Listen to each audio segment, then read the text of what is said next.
Cumprimentá-los, estamos iniciando mais um diálogo espírita, a doutrina espírita passada a limpo. Convidamos neste momento o irmão Dilson Pereira de Barros para fazer a prece de abertura. Então vamos todos, neste momento, comungarmos deste banquete, cada um onde quer que se encontre. Vamos buscar auxílio na respiração, pensarmos em Jesus. Quem puder e quiser fechar os olhos, feche, respirando com calma, pausadamente, com profundidade.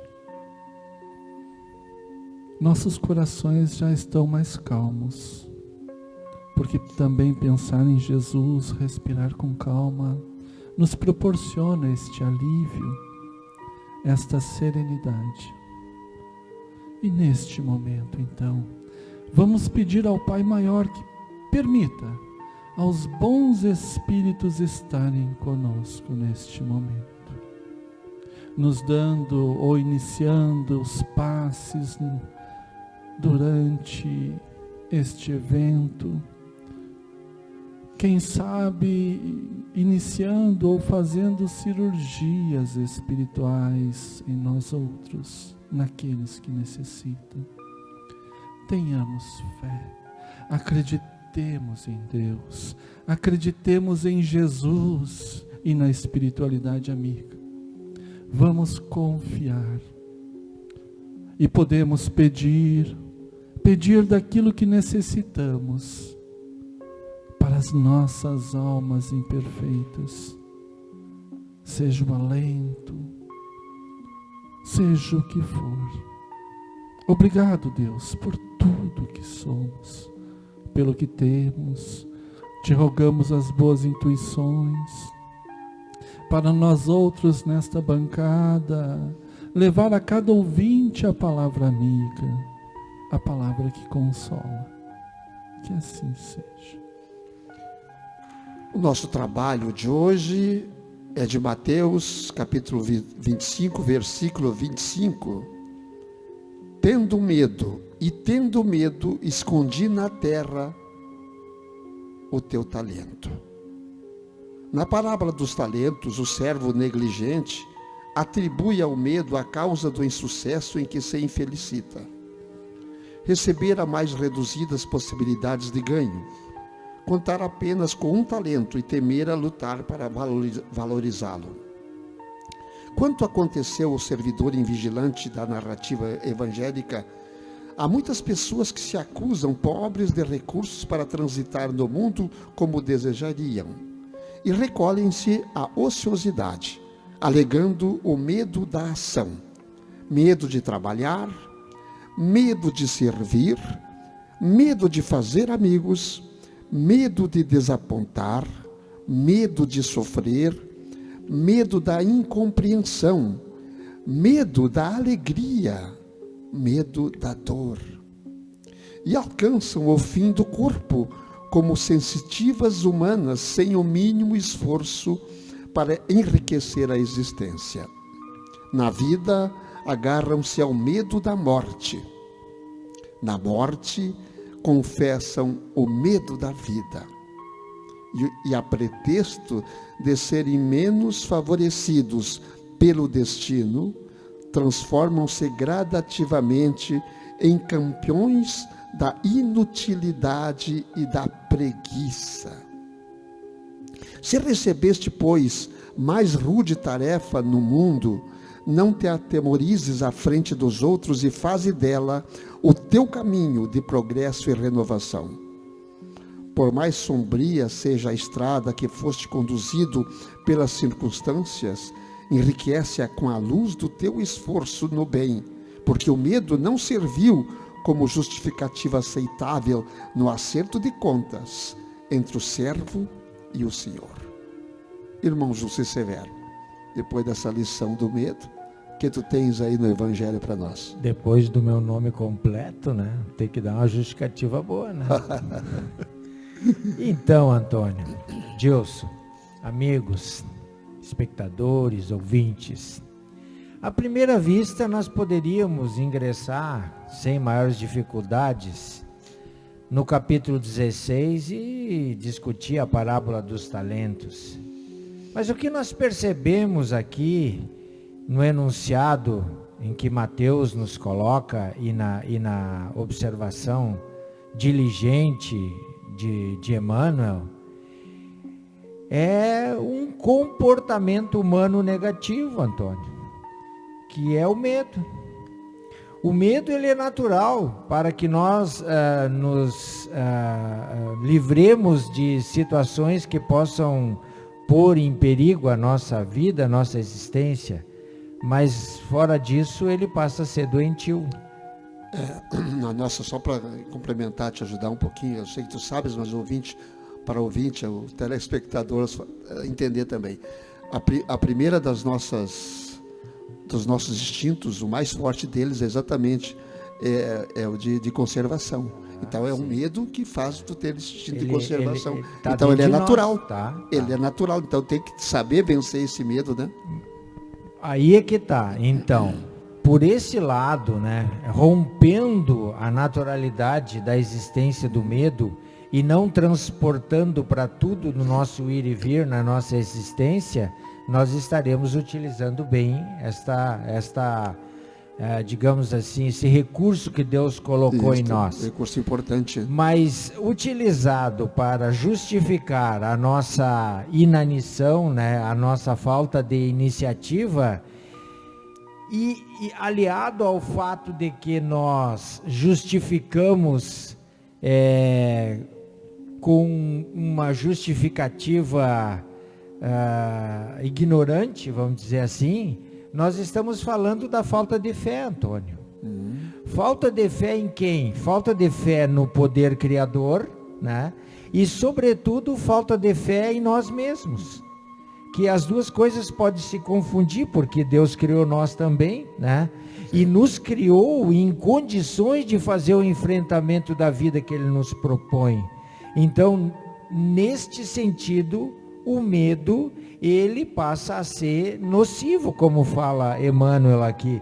Ele vai traçar um limite de existência lá perto do ócio, e o ócio tem a ver com a preguiça, né? Então o medo, na realidade, além da ignorância existencial de não poder defini-lo como uma coisa conservadora a nosso favor, nesta utilização é falta de fé. Jesus colocou lá no poder da fé aos seus discípulos, né, esta situação quando levados a ele, aquele menino que tinha ataques, que o pai chamava de lunático, eles não puderam curar. Jesus chamou eles de geração incrédula, né? E é verdade, nós também padecemos deste, vamos dizer assim, desse malefício, porque uma vez a cavaleiro da confiança nas nossas próprias forças, não só temos condições de fazer, Antônio e Dilson, tudo que nos é designado pelo nosso planejamento e pela lei de Deus, como podemos fazer coisas que a gente nem imagina. E como usar então, Dilson? Eu sei que tu já está com outros preparos aí. E como usar então o poder desta fé para vencer esse medo e trabalhar, ir à frente do combate, do bom combate? Vamos lá. Vamos em frente. Vamos lá então, Antônio. Pois então, eu estava lembrando aqui do texto traduzido pelo Haroldo Dutra. Ele traduziu o Novo Testamento, né? E numa versão bem atual para nós, sem diminuindo os problemas de traduções de outrora, de outra época. A parábola dos talentos, esse trecho, tendo medo, escondi na terra o teu talento, foi quando aquele servidor recebe um talento e com medo ele tinha medo do Senhor, né, que entregou o dinheiro. Mas o Haroldo faz a tradução dizendo que já no início, que o Senhor, ele distribuiu conforme as capacidades. Então ele distribuiu 5 talentos para que ele tinha mais capacidade. E assim ele foi distribuindo, e distribuiu 1 talento àquele que ele sabia que tinha menor capacidade. Mas que podia trabalhar com 1 talento. E deveria explorar a sua fé, a sua falta de fé. E aí o Antônio nos coloca com muita propriedade, né, o medo como aquela necessidade do instinto de conservação. Lá no início, na lei do amor, o Espírito Lázaro nos diz que no início nós tínhamos somente instintos. Mas aí os instintos elevados à altura do progresso do indivíduo, ele se transforma num sentimento. Hoje, esse instinto nós também temos que combater, porque ele nos freia, ele nos trava, ele não contribui para o momento, para a lei do progresso. As questões 7, 7,5 e seguintes do Livro dos Espíritos. O medo, como foi posto aqui, ele é contrário à lei do progresso. E o progresso do espírito, sobretudo neste momento.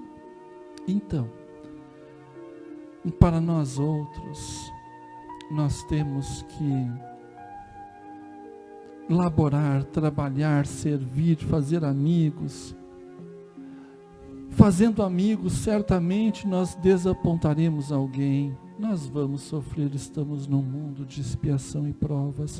Nós sofreremos pela incompreensão. Tudo isso que foi descrito aqui. E o Emmanuel, ele sintetiza tão bem que daria para falarmos 1 hora sobre, por exemplo, quando temos medo da morte, enquanto estamos vivos. E quando estamos mortos, na verdade, no mundo extrafísico, temos medo da vida.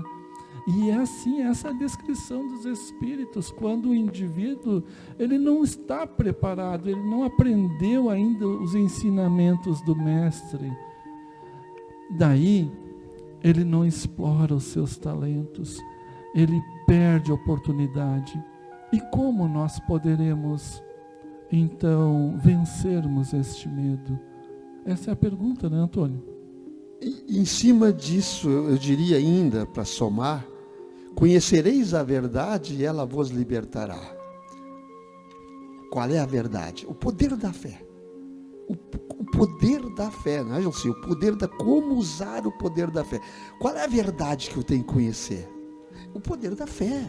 O que ela pode fazer conosco? Será que vamos abandonar aquele instinto de conservação? Ele vai ficar, ele é inato, ele é inato no ser humano encarnado, até no desencarnado é. E é necessário. E é necessário, isso também é necessário. Mas como usar isso para o bem? É isso que é a grande lição. Como usar todos os instintos que nós temos ainda, temos muitos ainda, vivos, muito vivos, e eles são importantes. Eles são importantes, sim. Como usar eles para o bem, sem o medo, porque a coragem exatamente é saber vencer o medo. Isso é ter coragem. E aqui, gente, eu acredito que o Emmanuel direciona esses talentos, medo de trabalhar levando a mensagem messiânica à frente. Não é o trabalho cotidiano, como não somente, principalmente medo de trabalhar os ensinamentos de Jesus, medo de servir no bem, medo de fazer amigos por conta dos ensinamentos do mestre, e por aí vai. A gente fica às vezes se questionando, né? A fé que transporta a montanha é o título do capítulo, né, que nós estamos discutindo, né? O que representaria a montanha? Como ter fé poderia nos fazer mover montanhas? O medo é uma montanha a ser removida. Essa é uma gigantesca montanha. O medo é uma montanha. Então, uma vez que o medo se introjeta na nossa personalidade, projetando o nosso egoísmo e a nossa falta de atuação, nós estamos contrariando a lei de progresso, né? Porque o talento ele foi nos dado justamente para que a gente pudesse progredir, Antônio. E progredir não só individualmente, progredir coletivamente. Então, é muito própria a exposição que o Emmanuel nos faz, referindo que o medo, ele destrói uma existência. Tu não faz nada?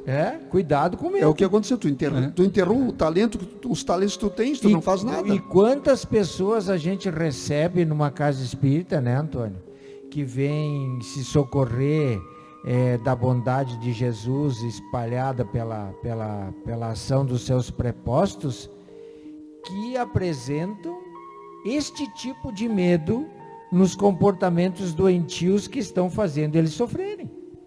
Quantos, sim, né, Deus? São muitos, são dezenas, centenas, são muitos. E me chama a atenção, Julci, Antônio, para este viés, medo de trabalhar sobre ou acerca dos ensinamentos de Jesus, medo de servir no bem, medo de fazer amigos, porque eu posso ser criticado, eu posso de desapontar, de sofrer, medo da incompreensão, tudo isso está nesse entorno. E nós não temos que ter medo de trabalhar no bem, medo de explorar os ensinamentos dos Espíritos, medo de servir. O que é o bem? É o bem para mim? O que bem que tu estás falando, que nós estamos falando aqui? É o bem para mim?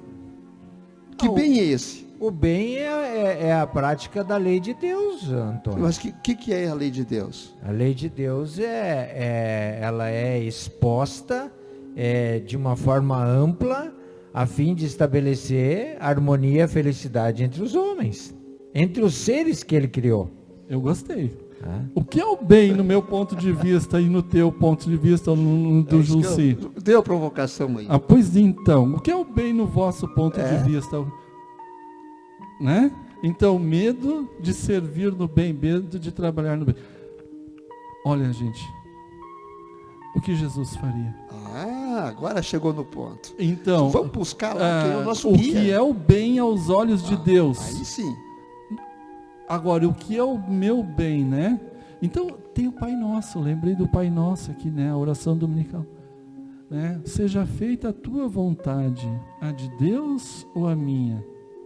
Isso aí. Tu crendo em Deus acima de tudo. E entra a fé, né? E acima de tudo. Mas essa crença em Deus acima de tudo que nós rezamos todo dia, será que nós aplicamos? Nós estamos inseridos dentro de um programa que reflete a doutrina espírita. Vejam o brilhantismo, a grandeza que é a doutrina espírita. Ela facilita a compreensão desses mecanismos que fortalecem a nossa fé e retiram esse medo, que nos dão a condição de seres divinos, Antônio, pois nós somos divinos. Sim. Sabe aquele conceito equivocado de que existe pessoa má, né? Que nós somos por natureza, mal por natureza, conceito equivocado. Sim, isso. Por natureza nós somos divinos, somos bons.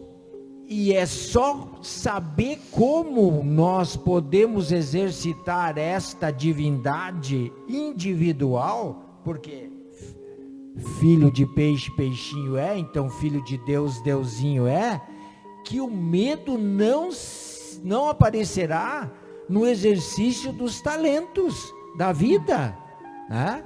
de praticar o que Jesus faria. Temos que nos autodescobrir ainda. Está faltando isso para nós, o autodescobrimento nosso desse ser interior bom, vencendo todos os miasmas que se atravessam à nossa frente, as dificuldades, os obstáculos, enfim, para se autodescobrir que todos nós, aquele pior que está lá, também lá no fundo do fundo ele não descobriu que a sua essência é boa, mas um dia ele vai descobrir.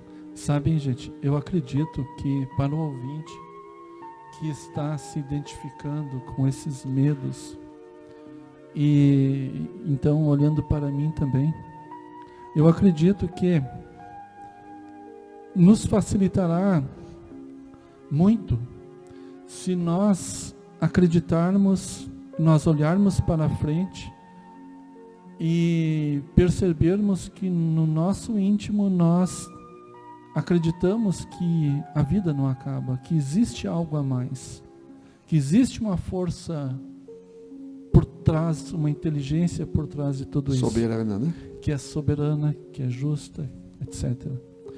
Assim sendo, acreditando na vida futura, nos facilitará direcionarmos nossa mente para o que nós chamamos fé.